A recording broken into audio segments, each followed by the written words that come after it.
El cuidado del agua es responsabilidad de todos. El buen funcionamiento de los sistemas de agua y cloaca, nuestra responsabilidad todos los días. Por reclamos o consultas, llámanos 0800 88 88 24 82 o escribinos a nuestro WhatsApp 3875 63 22 22. Aguas del Norte, la compañía de los salteños.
Para que te mantengas bien informado de todo lo que pasa en Salta y sus alrededores, www.radionoa.com. Tu información al instante. www.radionoa.com. Tu información al instante.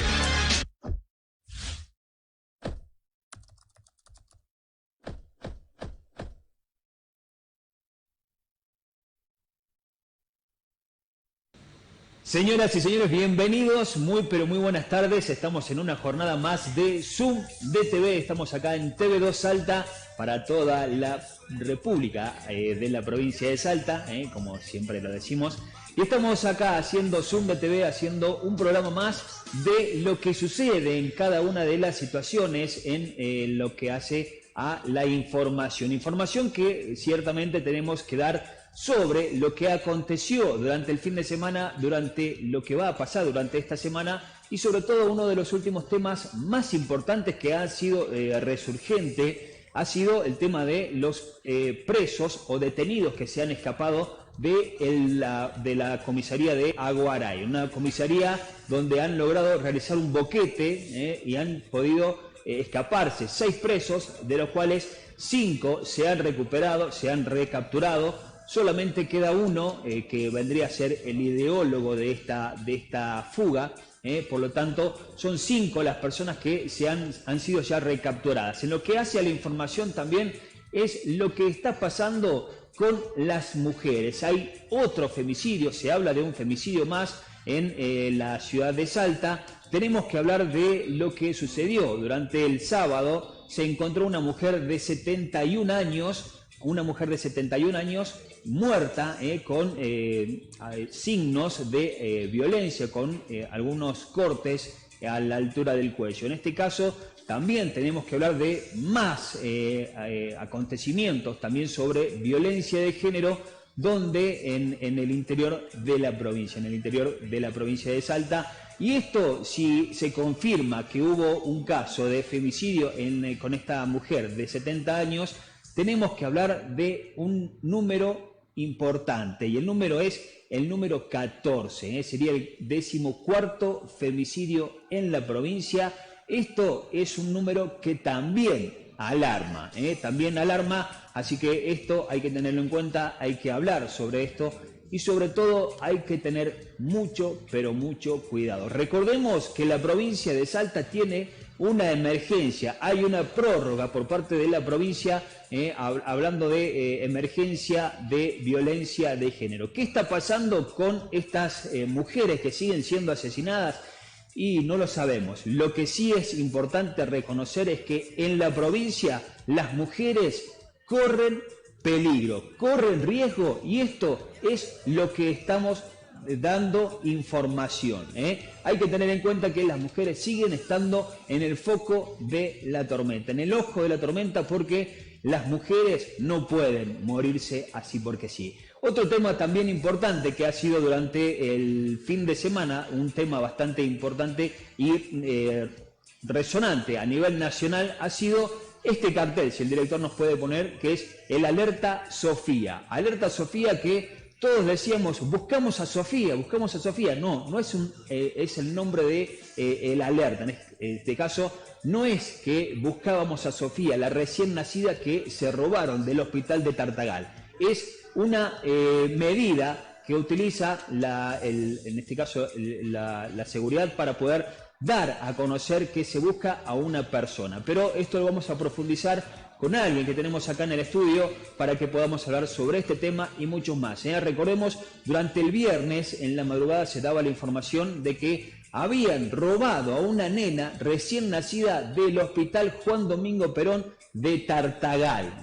Un tema que nos ha hecho vulnerables a nivel salud y a nivel seguridad, sobre todo en un lugar donde estamos a pasos de la frontera, en la cual nos deja totalmente vulnerables para decir qué está pasando en el norte de la provincia. Se fugan los presos, se roban menores, se roban recién nacidos, y en la provincia no hacemos nada. ¿Qué pasa? ¿Qué pasa con esto? Esto también lo vamos a hablar con algunos de los invitados que tenemos acá en este programa para el día de hoy, pero vamos a hablar también de algo que se hace viral. Siempre tenemos nosotros en nuestro punto viral, y lo viral del día es que un cura ha celebrado el triunfo del campeonato de River con campanazos. Y estamos hablando de el cura, el párroco de la localidad de San Lorenzo, que se hizo viral por celebrar el campeonato de River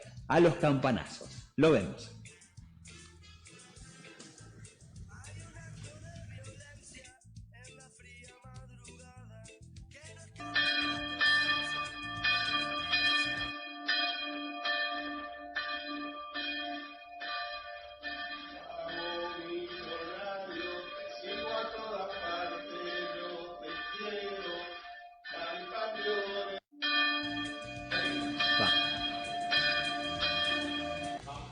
Ahí está, el párroco celebrando el triunfo, el campeonato de River Plate con campanas, campanas en la iglesia.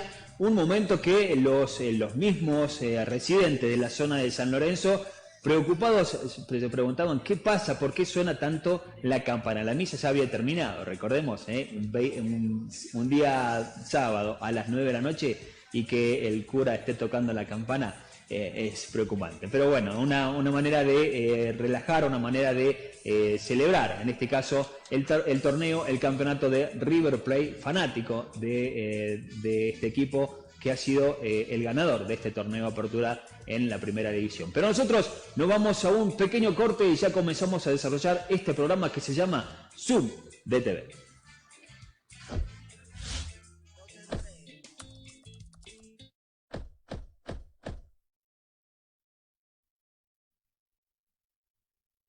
El cuidado del agua es responsabilidad de todos. El buen funcionamiento de los sistemas de agua y cloaca, nuestra responsabilidad todos los días. Por reclamos o consultas, llámanos 0800 88 88 24 82 o escribinos a nuestro WhatsApp 3875 63 22 22. Aguas del Norte, la compañía de los salteños.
para que te mantengas bien informado de todo lo que pasa en Salta y sus alrededores. www.radionoa.com. Tu información al instante. www.radionoa.com. Tu información al instante.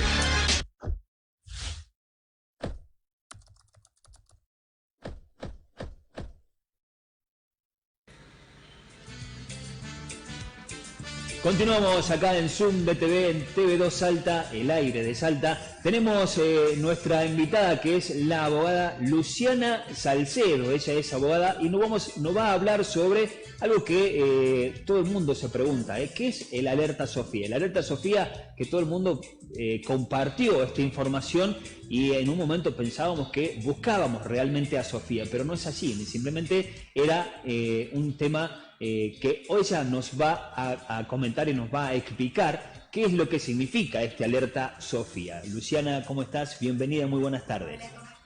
Primero que nada, gracias por la invitación.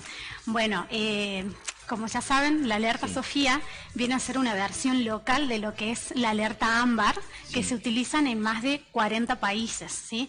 Esta alerta se crea en el 2019, a causa de la cual se la nombra Sofía por Sofía Herrera, de la niña de 3 años que había desaparecido en un camping de Río Negro, sí, en el 2008, que hasta el día de hoy no se tiene conocimiento de qué pasó con la niña. Esta alerta forma parte de un sistema federal del cual es la búsqueda de personas que están perdidas y extraviadas. Sí.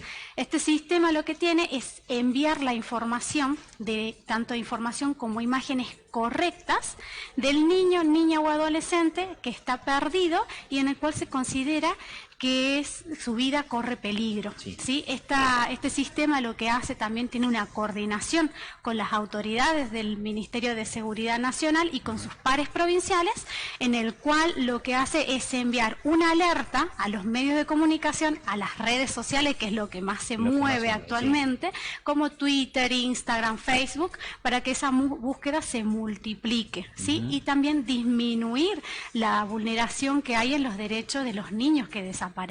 O sea, eso es lo que se llama Alerta Sofía. Perfecto. Bien. Ahora, Luciana, con respecto a esto también hay que hablar de algo muy importante, que es la violencia, ¿no? ¿No es cierto? La violencia obstétrica, que en cierta forma podemos decir que ahí se generó también un poco de violencia obstétrica, ¿no es cierto? Porque en un hospital donde se supone que estamos resguardados bajo un cuidado permanente y constante, que se roben a una recién nacida genera un impacto muy fuerte, sobre todo para la familia, ¿no? Que en este caso fue un hospital público, y tener que sufrir estas consecuencias se torna un poco denso, un poco difícil de digerir, ¿no es cierto? Exactamente. Ahora, la violencia, en este caso, la violencia obstétrica, ¿de qué manera se ejerce? Bueno, nosotros primero, para hablar de violencia obstétrica, tenemos que recordar que la violencia obstétrica viene a ser una modalidad de lo que nosotros sabemos de la violencia de género. Sí. La violencia obstétrica viene a ser las prácticas y las conductas que el profesional de salud ejerce contra la mujer, sí, y durante el embarazo, el parto, el posperio, ¿sí? En el cual son actos u omisiones que son violentas, que vienen a ser, por ejemplo, cuando se tiene que hacer una intervención que es muy dolorosa, no se da la anestesia necesaria. Cuando una mujer tiene que parir, se la coloca de una posición que es incómoda para la mujer, cuando hay exceso de medicamento, y también cuando hablamos de la violencia, puede ser también psicológica. En el caso, por ejemplo, el trato de manera infantil, el humillante, el despectivo, que por ahí muchas veces, capaz que entre las mamás se los deben haber escuchado, que te digan mamita. Sí. Cuando un médico, cuando entra en la sala de parto con su equipo, sabe el nombre de la persona que está atendiendo. Sí. ¿Me entendés? También, por ejemplo, cuando te dicen, te abrí un poquito más porque era cabezón. O no, ¿para qué llorás tanto? Qué exagerada, que sos, si es el tercer bebé ya no tenés que sentir nada. Todos esos tipos son violencia obstétrica. Nosotros acá en la Argentina contamos con una ley que es conocida a nivel mundial, que es la ley 25929, que se trata de la ley de parto respetado justamente.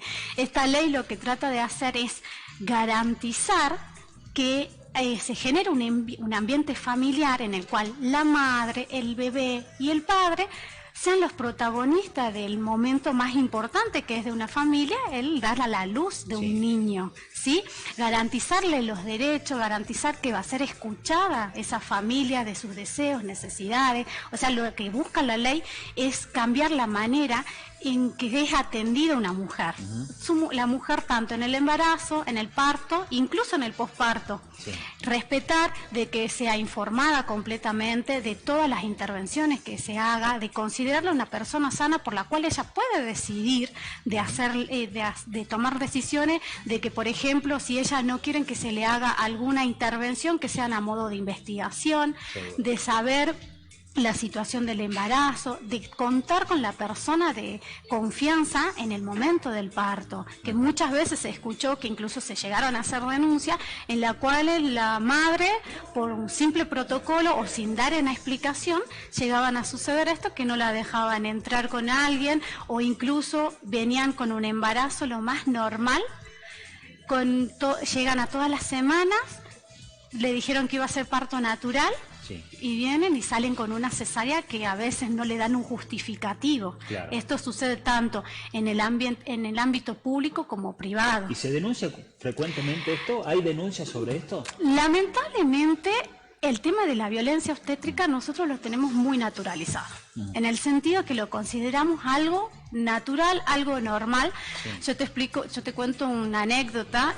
Hace un año, 2 años atrás, yo participé en un proyecto como coordinadora de justamente el parto humanizado. Sí. La idea de nosotros era hacer visible la existencia de una ley y cuáles eran los derechos de la mujer que está por tener un niño.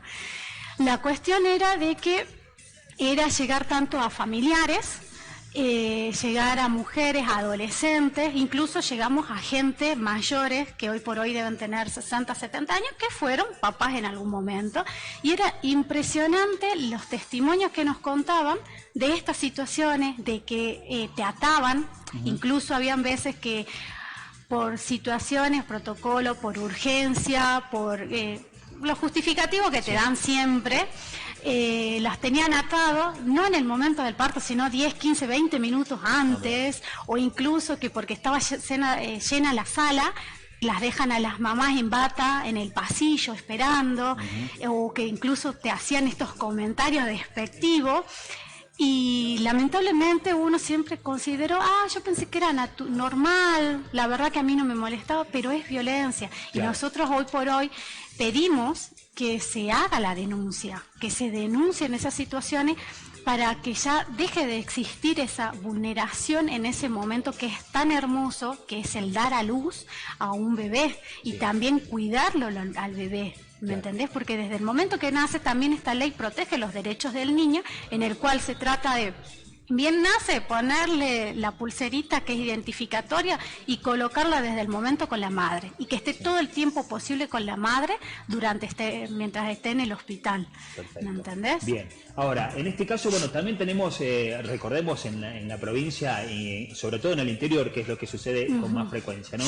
Hemos visto y se han viralizado videos donde mujeres que paren en la calle porque en el hospital no lo quisieron atender, o en este caso también hablar de en el interior donde tuvieron que parir en el fondo de casa, o tuvieron que parir también en la parte trasera de una ambulancia, porque no había insumos médicos en los hospitales, o no había lo necesario para poder tratar un parto de manera normal y correcto, ¿no? en un hospital. ¿Esto también forma parte de la violencia?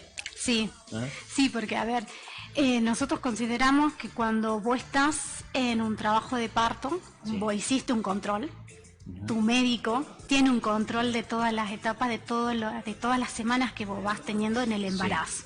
Entonces, que vengan y sucedan estas situaciones y te digan no hay, o que incluso hubo muchos casos que las hacen caminar a las mamás por la plaza para que tengan las contracciones y lleguen a la dilatación, llegando a provocar estas situaciones, son consideradas violencia obstétrica.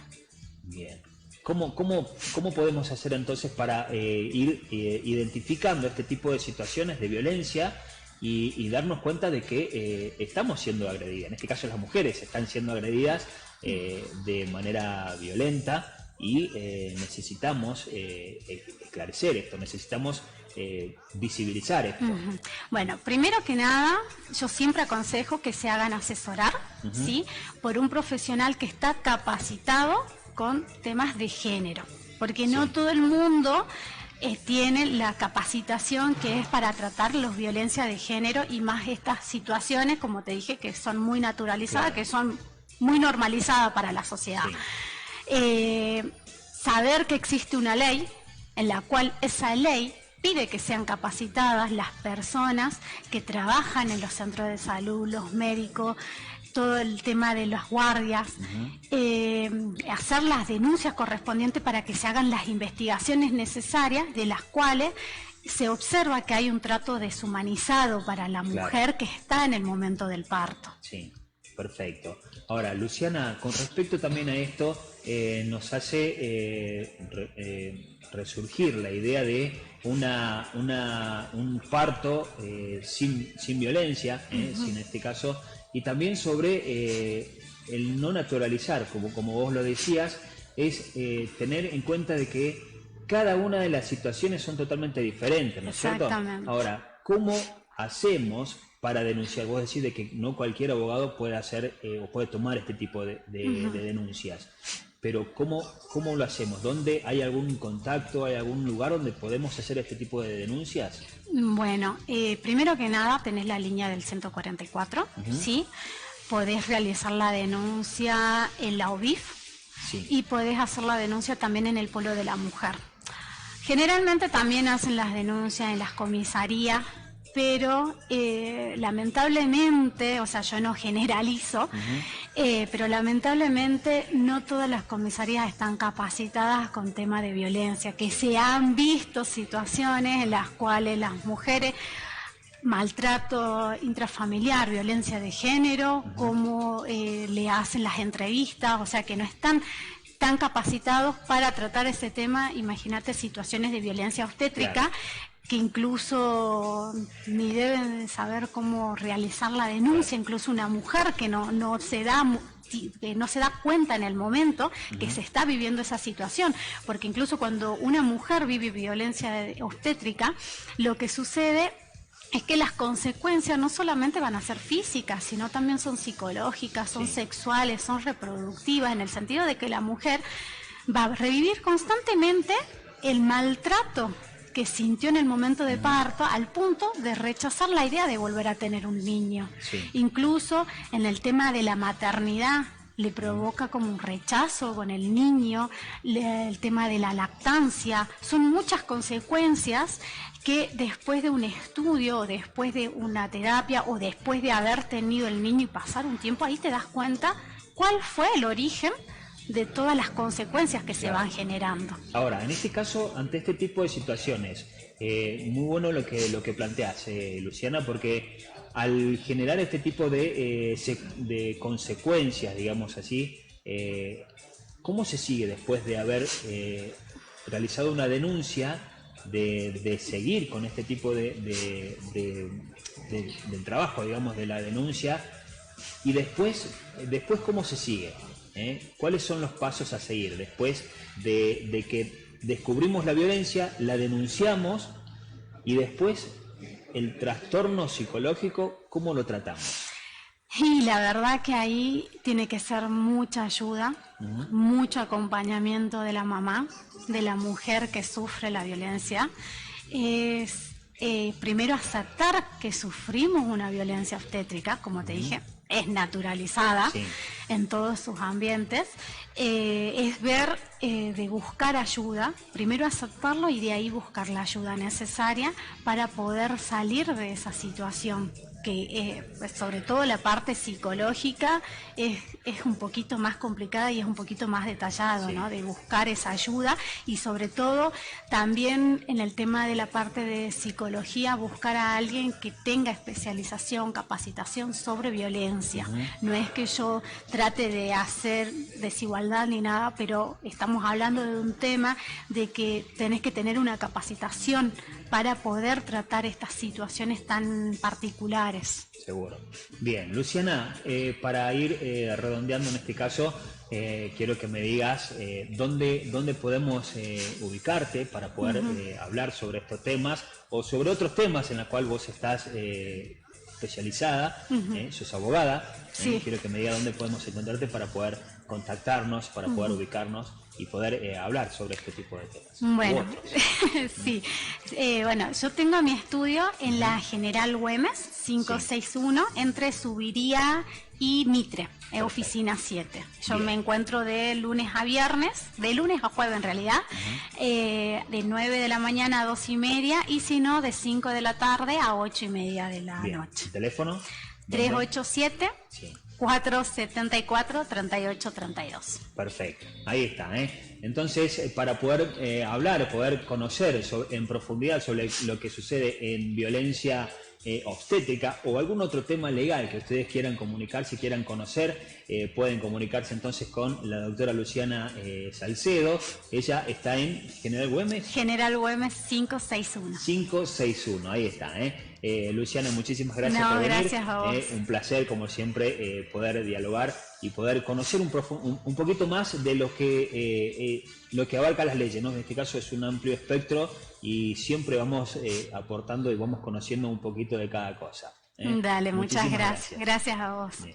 Nosotros nos vamos a una tanda haciendo Zoom DTV y volvemos con más invitados porque, como recuerden, este es un programa político y en la política hay muchas cosas que hablar. Vamos a una tanda publicitaria y volvemos con más Zoom DTV.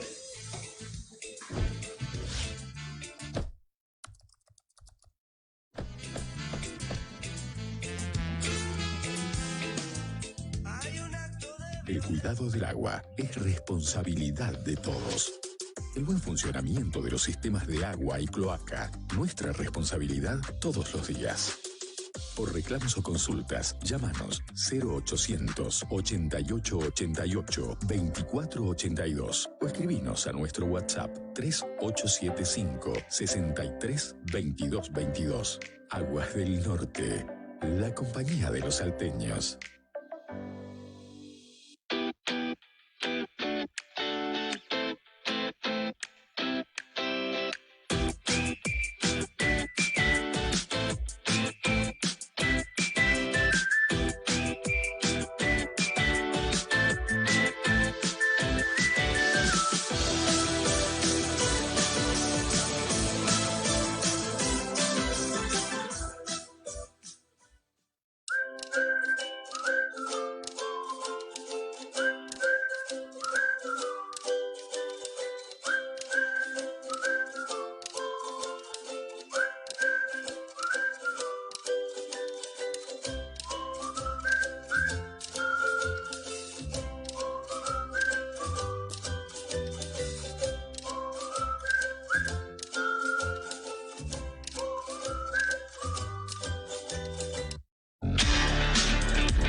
Para que te mantengas bien informado de todo lo que pasa en Salta y sus alrededores, www.radionoa.com.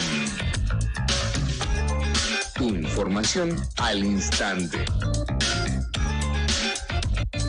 www.radionoa.com. Tu información al instante.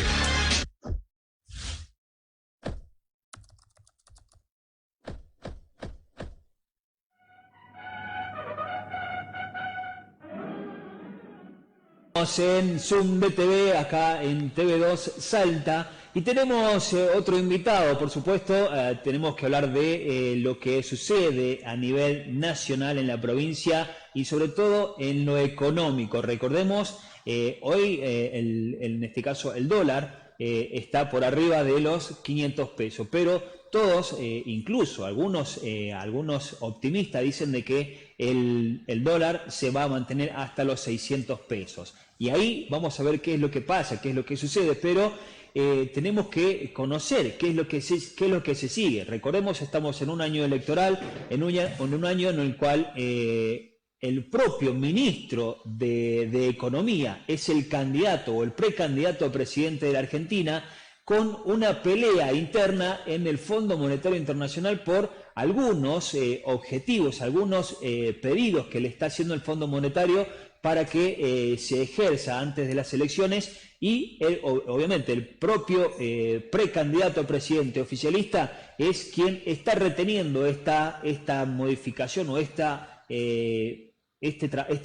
tipo de trato para poder darle un avance positivo a su candidatura. Pero para que nos hable sobre todo este tipo de temas importantes, que es la economía a nivel nacional, estamos con un invitado que es Julio Moreno, economista también y candidato a diputado nacional por el segundo término de la lista de Ahora Patria. Y le damos la bienvenida a Julio Moreno. ¿Cómo está? Muy buenas tardes. Un gusto estar contigo y con toda tu teleaudiencia. Bueno, muchas gracias por invitarme. Muchísimas gracias. Siempre es un placer poder hablar con usted. En este caso hemos hecho entrevista también telefónica. Y bueno, Julio, en este caso, un dólar que pasó los 500 pesos. Bueno, era el gran peligro, la gran preocupación de todos que pasa los 500 pesos. Acá hay dos lecturas que te puedo decir qué es lo que pasa. La primera lectura, que es un año electoral, toda la gente no sabe qué va a pasar con el nuevo gobierno y obviamente busca de refugiarse en una moneda fuerte y buscar de alguna manera decir, bueno, no pierdo tanto con la inflación y la inflación seguramente me va a pasar, entonces compro dólares y eso es lo que está pasando. Eso puede ser una de las causas. Y la otra causa, concretamente, es que el precio del dólar está atrasado con respecto a la inflación. Bien. ¿Y por qué digo que está atrasado con respecto a la inflación? ¿Por qué? Porque la inflación va a un 6, un 7% y el dólar, en este caso el dólar blue, está retrasado, no estaba aumentando en la misma proporción.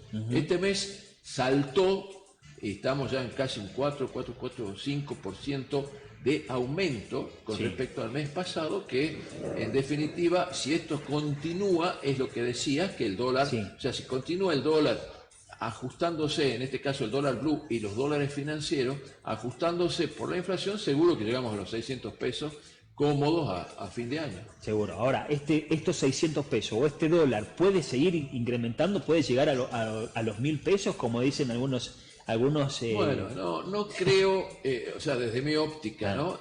Algunos dicen, sí, 1.000 pesos es un dólar, si se habla de dolarización. Y para hablar de dolarización necesitamos de 6 meses a 2 años, o sea que todavía falta bastante agua que pase bajo el puente, necesitamos una ley, o sea, es otro tema, no es un tema urgente.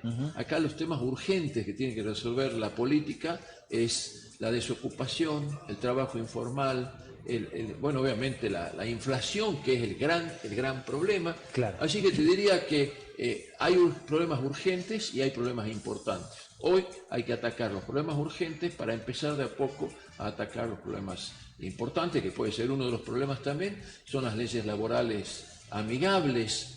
No podemos tener la cantidad de desocupados que hay, la cantidad de trabajadores informales, así que es mucho lo que hay que hacer, Diego, desde la economía, y por supuesto la política es la que va a ir resolviendo todo. Por eso es importante que no nos equivoquemos al votar. ¿Por qué? Porque estamos eligiendo las personas que nos van a cambiar, o por lo menos vamos a ver a otro país, buscar un país distinto, un país normal. Hoy el país está totalmente devastado. Bien. Entonces sí, por eso estamos trabajando. Perfecto. Hace rato vos hablabas de la compra de dólar y mucha gente busca esa alternativa para poder darle un crecimiento a su patrimonio. Sí. Pero también hay otros métodos que incluso está el plazo fijo. Ahora salieron esas billeteras virtuales que dan un poco de intereses diarios, que algunos tienen hasta 4 o 5 billeteras virtuales con estos intereses diarios, ¿no? Esas tasas de interés que generan, pero siempre el incremento es mínimo a lo que... claro. ¿Cuál es la diferencia entre eso? No, está bien, digamos que son distintas figuras financieras, Porque vos decís, bueno, voy a un plazo fijo. Un plazo fijo tradicional son mínimos 30 días. Sí. Estas billeteras virtuales, es decir, bueno, me pongo el dinero en la billetera virtual y puedo disponer del dinero cuando yo quiera. Claro. En cambio, la otra forma es decir, bueno, tengo que esperar los 30 días y demás. Pero bueno, son todas estructuras u organizaciones financieras que hacen que la gente diga, bueno, en vez de poner mi dinero en pesos nuestros, pesos argentinos, no lo pongo en dólares, sí lo pongo en una especulación financiera, plazo fijo, dinero, o sea, cualquier otro tipo de... ¿Conviene el plazo fijo ahora? Yo te diría que en principio podría convenir, ahora el dólar se escapó, así que hablarte, decirte un plazo fijo, un 6, un 7% mensual, y el dólar ya está en 4,5, 5%, en definitiva, puede o no puede convenir. Lo que sí tenés la tranquilidad de que vos vas a cobrar un 7% cuando venzan los 30 días. Así que, por de pronto, el hecho de cualquier figura financiera que se mantenga y que mantenga el valor con respecto a la inflación es importante. Bien. No perder por la inflación. ¿Qué significa perder? Que lo tengas a tu dinero en el bolsillo y no lo gastes. No genere ingresos. Tenés que gastarlo, ya sea en mercaderías, lo que vas a consumir, en ladrillos, bueno, obviamente plazos fijos, dólares, pues, o sea, tenés una variedad muy grande para gastarlo, pero el planteo es que no lo tengas en el bolsillo porque sabes que todos los días está perdiendo valor. Seguro. Lamentablemente, ¿no? Lamentablemente. Bien, Julio, en este caso vamos a hablar un poquitito de política. Vas a ser el candidato en segundo término, sos el candidato en segundo término. Precandidato. Hay que esperar los pasos ahora. Sí. Precandidato por la lista amarilla, que todo el mundo la conoce, que es Ahora Patria, de la mano de Emilia Orozco, quien es la candidata principal en primer término. Una lista que viene con una historia bastante pronunciada. Y hoy que se alinea a un sector de los liberales que le dicen hoy que es el de Javier Milei. ¿Por qué en ese espacio, Julio? Bueno, acá el tema es lo siguiente, y a mí me ofrecieron, y yo acepté con mucho gusto. Primero te digo por qué lo acepto y después por qué Javier Milei. Yo acepté porque cualquier cambio que se hace, cualquier cambio en la economía, en la política, hay que hacerlo desde la política. Sí. Yo puedo escribir libros, dar conferencias, dar clases, todo lo que quiera, ser comunicador social, puede ser todo, pero el cambio real se hace en la política y desde adentro. Sí. Entonces la discusión está en la política, en la Cámara de Diputados, en la Cámara de Senadores, que dan las normas, dan las leyes, y esas leyes son las que tiene que hacer cumplir el Poder Ejecutivo, en este caso Milei. Por eso acepté ser precandidato, bueno, obviamente por los conocimientos de economía, la experiencia y demás. ¿Por qué Javier Milei? Y te lo digo muy clarito, es la única opción distinta de que los otros candidatos ya fueron gobierno, hace más de 20 años que son gobierno y nos han llevado a la situación extrema que estamos viviendo. Sí. Entonces, si sale una opción distinta, una opción diferente, llámale libertario, llámale opciones de buscar un cambio total, yo te diría que hay que apoyar esa opción. Por eso estamos con Alfredo Olmedo, Emilia Orozco, yo y por supuesto con Javier Milei, porque da directamente, señores, busquemos un cambio. Ese cambio lo vamos a obtener a través de gente nueva, gente distinta que quiere cambiar. Ya los que están ya han fracasado, lamentablemente. Claro. Porque nos han llevado al país donde estamos. Sí, nos vendieron un cambio hace 4 años también de la mano de Mauricio Macri, de la cual también formaron parte. En este caso se volvió de nuevo a este modelo nacional y popular que en teoría sigue entre la diferencia entre Macri y el albertismo, en este caso, o cristinismo de Fernández. ¿Cuál es la diferencia entre uno y otro? Bueno, el gobierno de Macri puede haber sido alguna posibilidad de hacer un cambio, pero no lo hizo. Sí. Se conformó con hacer más populismo o más kirchnerismo. Y bueno, ahí estamos. Fíjate vos que lo votan a Macri para que se acabe el kirchnerismo y después lo votan a Kirchner para que se acabe el macrismo.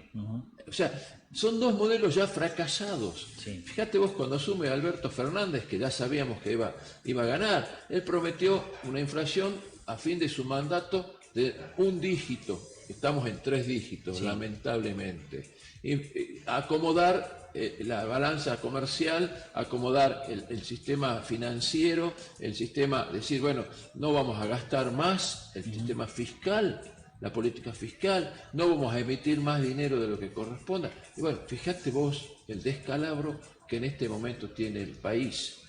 Entonces, todas esas cosas que en su momento ha hecho incluso el mismo Sergio Massa, él ha dicho que íbamos a tener al final de su mandato un 3% de inflación, o íbamos a hablar de 4% y demás, pero lamentablemente han fracasado. Entonces, por X causas o por no X causas, estos gobiernos ya han fracasado. Entonces hay que darle la oportunidad a gente nueva, gente distinta, con otra impronta y con deseos de que cambie el país, para que nuestros hijos no se nos vayan, para que no tengamos tanta pobreza, no tengamos tanta inflación. Y fíjate vos lo que estábamos comentándote, Santa Fe, estos pasos que se hicieron en Santa Fe. Bueno, el oficialismo perdió mal. Lamentablemente o por suerte, lo que sea, perdió. Bueno, ese es un castigo, es un castigo concreto al modelo económico que tenemos en este momento. Así que la gente ya tiene que saber elegir y irse por el cambio, por supuesto. Bien. Julio, hace un rato yo también hablaba sobre estos pedidos que hace el Fondo Monetario Internacional y digamos, el freno que está poniendo Sergio Massa para no implementarlo antes de las elecciones, ¿no es cierto? Ahora, ¿es una buena estrategia lo que está utilizando, lo que está haciendo Sergio Massa con decir... Sí. O sea, acá hay 2 pasos. Sergio Massa, ministro de Economía, te diría, no lo está haciendo bien. Ahora, Sergio Massa, precandidato a presidente, lo está haciendo. ¿Y por qué lo está haciendo? Porque el Fondo Monetario le está pidiendo una devaluación importante, le está pidiendo que ajuste los gastos, que achique el Estado, y le está pidiendo, señores, empecemos a cumplir con los compromisos que han asumido para que le siga prestando plata. Lo ubiquemos al Fondo Monetario concretamente como un prestador. Si vos vas al banco, lo primero que te van a pedir es una garantía, ver qué es lo que necesitas, cómo podés pagar. Bueno, el Fondo Monetario en este momento está cumpliendo ese papel. Ahora, si Massa cumple lo que le pide el fondo, pierde las elecciones. Concretamente. ¿Por qué? Aumenta la inflación, aumenta la desocupación, aumenta la pobreza, y cualquier gobierno con proceso en la historia económica que estamos hablando de Argentina, cualquier proceso que ha tenido una inflación importante ha perdido, cualquier gobierno. Seguro. Entonces, cuando Sergio Massa dice, sí, yo puedo hacerlo, pero denme la posibilidad de que lo pase hasta después de las elecciones. Pero acá no hay, o sea, y después por otro lado te digo, o sea, no lo veo mal desde esa perspectiva, y también en la perspectiva de que dijo en algún momento que si el fondo no me presta, le voy a pedir a los chinos el swap, que me deje o que me autorice, porque ese dinero que prestó a Argentina es definitivamente para pagar importaciones de China o pagar a las empresas chinas que están haciendo trabajo en Argentina, pero hay una cláusula que dice, bueno, si se le necesita, se lo puede hacer. Entonces, no lo veo mal que diga, bueno, si el fondo no me presta, voy a recurrir a China para que me autorice. Hasta ahí está todo bien. Ahora, ¿cómo sigue la película? Porque esta es la foto la que estamos viendo. ¿Cómo te sigue la película? Esa es la teoría, digamos. Esa es la teoría. Lo que pasa es que acá no hay, todavía no tenemos nada para decirte va a bajar la inflación. Yo no veo ningún indicio de que baje la inflación hasta las elecciones. Te digo por qué. Precios cuidados, los aumentos estos mensuales del combustible, los alquileres, las tarifas que están atrasadas de la luz, del gas, subsidios. O sea, todo ese tipo de cosas van a generar un impacto inflacionario en los próximos meses. No lo van a poder parar. Entonces, si vos me decías, bueno, sí, vamos a parar la inflación, déjenme Fondo Monetario que no haga la devaluación, o déjenme que siga con esta política de aguantar, porque no está haciendo otra cosa que aguantar. Con esta política de aguantar, veo, por supuesto, compito de alguna manera. Pero hoy no veo, te soy sincero, no veo un solo vestigio de que pueda llegar a controlar la inflación. Y más, le hago una recomendación en este momento a Sergio Massa. Por favor, empiece a hacer los ajustes. No le puede dejar la deuda que tenemos, la deuda y el modelo económico fracasado al próximo gobierno, que nos va a llevar más tiempo en implementar un modelo nuevo, un modelo económico distinto. Entonces, no sea egoísta, por favor, doctor Sergio Massa, empiece con los ajustes para que el gobierno, espero que sea el gobierno de Milei, pueda continuar y ejercer una política para llegar a un país normal, que no empecemos de cero. Así que este es un pedido, sí que se lo hago al doctor Sergio Massa, que empiece con los ajustes, porque yo veo que no hay ningún síntoma de que la política pueda llegar a cambiar hasta las elecciones. Bien. Julio, con respecto a esto, hablando de a nivel nacional, fuiste diputado provincial. Diputado provincial. Fuiste diputado provincial. Hoy te toca pelear por una banca a nivel nacional. ¿Y cómo ves la provincia con este nuevo mandato de Gustavo Sáenz? Mirá, por de pronto te diría, cuando fui diputado impulsé muchísimas leyes, ¿no? Hicimos el decreto reglamentario del compre salteño, el incentivo al productor cuando compran las empresas, las licitaciones que les dan un cierto plus al compre salteño, el contribuyente cumplidor, obviamente proyectos para bajar la carga impositiva por todos lados. O sea, todos los proyectos que hice yo personalmente son proyectos para incentivar la economía. Sí. Obviamente, más de uno me dice, che, te estamos extrañando en la Cámara, porque la verdad que necesitamos empezar a hablar del crecimiento, del desarrollo de la economía y demás. Vamos a Salta. Salta tiene muy buenas perspectivas.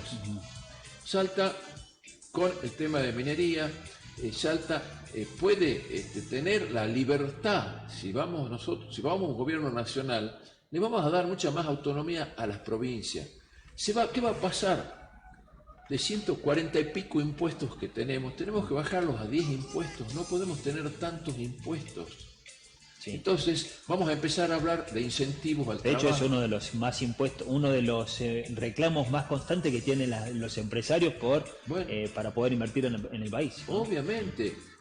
Para que tengamos una idea, hay casi 400.000 millones de dólares de argentinos solamente en los colchones y en el exterior. Entonces, ¿cómo hacemos para volver o traerlos a estos argentinos que traigan sus dineros, o convencerlos, darles confianza? Claro. Bueno, hoy no pueden venir, no saben qué va a pasar, no hay reglas de juego claras, no hay seguridad jurídica. O sea, son cosas que hay que empezar a trabajar. Y después, decimos, ¿cómo hacemos con otra de las reformas que hay que hacer, las urgentes también? Son las leyes laborales amigables. Obviamente tenemos desocupación, trabajo informal. No puede ser que en los últimos 10 años no hayamos creado cantidades de trabajos formales. Se ha crecido en trabajo informal y se ha crecido en monotributistas, que es de alguna manera una forma de trabajar para que no esté grabado tanto el empresario, especialmente las pequeñas y medianas empresas. Y voy a esto. Una de las cosas que hay que trabajar muchísimo es, obviamente, las leyes laborales amigables, y se habla de que se va a ver, o por lo menos lo que se busca, es concretamente buscar de reducir o de darle alguna garantía económica y jurídica para el caso de indemnizaciones sin justa causa. ¿Por qué digo eso? Que hoy una indemnización sin justa causa le puede costar la vida a una pequeña y mediana empresa. A eso sumale, por supuesto, los abogados que te matan con los honorarios y demás, y una pyme no la puede soportar.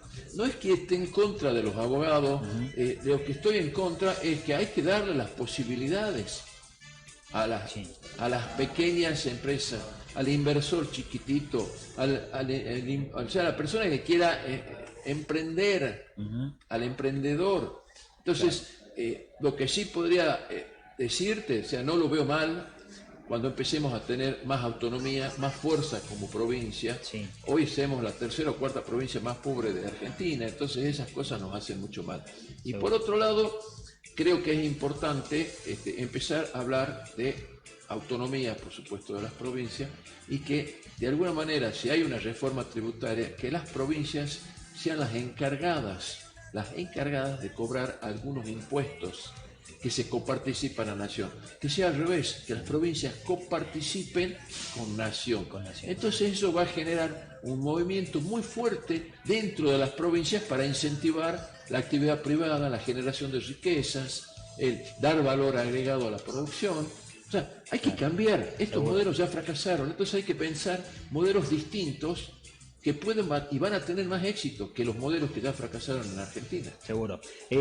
Julio, hay uno de los temas muy importantes y resonante que hoy una de tus compañeras de fórmula ha sido la impulsora, ¿no? En este caso de, bueno, estamos en crisis, donemos este salario o este aguinaldo para las situaciones extremas en las cuales pueden llegar a subsanar algunos problemas económicos. Por ejemplo, el de los docentes. En este caso, hablando de Emilia Orozco, cuando manifestó en el Consejo Deliberante de donar parte de su sueldo, en este caso, o una parte de su sueldo o el aguinaldo para poder solucionar algunos inconvenientes económicos que la provincia tenía en ese momento. En este caso, ¿te parece que fue una estrategia bastante buena para decir, bueno, yo voy a ser la próxima candidata a precandidata a diputada nacional y esto me va a sumar para mi campaña? ¿O fue un acto de valentía que necesariamente debía hacerlo? Mira, Emilia Orozco ha tenido la valentía, es una mujer joven con mucho futuro, ya lo demostró siendo concejal, sí. Denunció cuánto ganaba un concejal y acá lo que se buscaba fundamentalmente es que la clase política empiece a hacer el ajuste. Sí. ¿El ajuste qué significa? Señores, ¿cuántos ñoquis tenemos? ¿Cuánta gente está trabajando? En la Biblioteca Nacional de la Cámara de Diputados hay 3.000 empleados. Sí. No caben ni parados los 3.000 empleados, para que tengas una idea. Entonces, esas son las cosas que hay que cambiar. Sí. Ahora, si vos me decís, bueno, mira, voy a donar mi sueldo, bueno, puede servir, pero para una cosita, como lo mismo que se anunció, este famoso préstamo de los 400.000 pesos a los jubilados, puede servir, pero acá hay que buscar soluciones de fondo. Claro. Algo que perdure en el tiempo y no que sea, llamarle una medida, decir, bueno, sí me solidarizo, lo hago, pero no va a solucionar, porque pasado mañana vas a necesitar lo mismo. Entonces hay que buscar cosas de fondo y estructurales que se mantengan en el tiempo y que sirvan, que den algún tipo de solución. Una de las medidas, en este caso uno de los puntos a tratar en caso de llegar a tener la posibilidad de poder ser un precandidato o un candidato ya definido para las elecciones nacionales y en el caso de ocupar una banca en el Congreso de la Nación, ¿cuáles van a ser el trabajo que van a presentar para la provincia de Salta? En este caso ya olvidándose de Salta porque va a ser un trabajo hacia Nación. No, que hay que pensar en el país, ya no podemos pensar, o sea, Salta va a tener un protagonismo muy importante a partir del año que viene con el litio y con un montón de otras actividades. Ya no vamos a tener sequía, o sea que va a tener un protagonismo distinto. Claro. Ahora, como diputados, la primera medida que tenemos que hacer es solucionar el problema económico. Sí. La inflación, la desocupación, la economía informal, la pobreza. Fíjate vos los temas que te estoy diciendo. Un dólar único para poder exportar e importar. Lo que está pasando hoy con el dólar. Tenemos el dólar soja, el dólar pochoclo, el dólar chupetín. Sí. Tenemos 17 tipos de dólares, que eso no deja de ser un subsidio a determinados sectores. O sea, estamos exportando a un dólar a 270 pesos y estamos importando insumos a 500 pesos. Sí. O sea, esas asimetrías hay que solucionarlas, no es de un día para otro, pero sí ir convencidos de que eso se tiene que solucionar. Esto es el primer planteo. Bien. Después sí, empezar a instrumentar políticas para se puede llegar, a ver, en un momento Mauricio Macri nos hablaba y nos planteaba de pobreza cero. ¿Se puede llegar a plantear pobreza cero en un país donde lo que muchos buscan es el bolsillo y cuidar el bolsillo propio en lugar de buscar Estas son políticas de largo plazo. Sí. Yo estuve en Japón, Tokio, y me sorprendió, en una plaza se entregaba comida a los indigentes. O sea, hablar de pobreza cero no es decir vamos a hacer pobreza cero. Acá hay que empezar a disminuir la pobreza. Claro. Acá hay asimetría. ¿Cuánto gana un jubilado? ¿Cuánto gana un trabajador que trabaja? Gana menos que el sueldo mínimo, que la canasta básica de alimentos. Seguro. Entonces, esas asimetrías hay que pensar. Entonces, yo te diría, sí, vamos a bajar la pobreza cero. Ya fracasó el planteo ese también. Claro. Vamos a ir disminuyendo la pobreza, vamos a ir insertando a la gente en sociedad, vamos a evitar que nuestros padres se sientan disminuidos de alguna manera, mandándolos a sus hijos a un comedor, mandándolos a sus hijos a un merendero. Y acá lo que está pasando es que están creciendo los country y también están creciendo los merenderos. Entonces, algo está pasando. Y hay una larga tarea, ¿no? ¿Qué nos pasó a Argentina? Sí. ¿Qué nos pasó? Lamentablemente esa es la pregunta. Bien, nos quedamos sin tiempo, Julio. No. Agradecerte por esta visita. Gracias, porque siempre que hablamos es una charla y una cátedra sobre todo lo que es economía y política. Así que te agradezco yo por te venir. agradezco a vos, por supuesto saludo a vos, tu equipo y por supuesto a toda tu teleaudiencia. Y bueno, no te olvides, lista 231, Alfredo Olmedo, Sí. Javier Milei. Sí. Vamos a hacer posiblemente la lista más votada en Bien. estas PASO. Así que espero que la gente nos acompañe y sepa que el cambio tiene que venir. Y esta vez va en serio. Bien, No va a haber cambio. cualquiera sea el resultado, vamos a estar hablando nuevamente también y vamos a volver a invitar porque hay muchos temas para seguir hablando, sobre todo en lo que hace a la economía, ¿no es cierto? Nosotros nos despedimos, hemos llegado al final de este programa, un programa bastante interesante porque hemos hablado sobre violencia obstétrica y ustedes se preguntaron, ¿violencia obstétrica hablado por un hombre? Y sí, es necesario, ¿no? Seguro. Pero bueno, también hablando de economía y sobre todo de lo política, que es lo que hoy el mundo se mueve a través de la política y nosotros formamos parte de este movimiento de la política. Así que nosotros nos encontramos nuevamente a partir del próximo lunes, a las 3 de la tarde acá en TV2 Salta haciendo Zoom de TV. Chau, chau. Gracias. Hay un acto de violencia en la fría madrugada.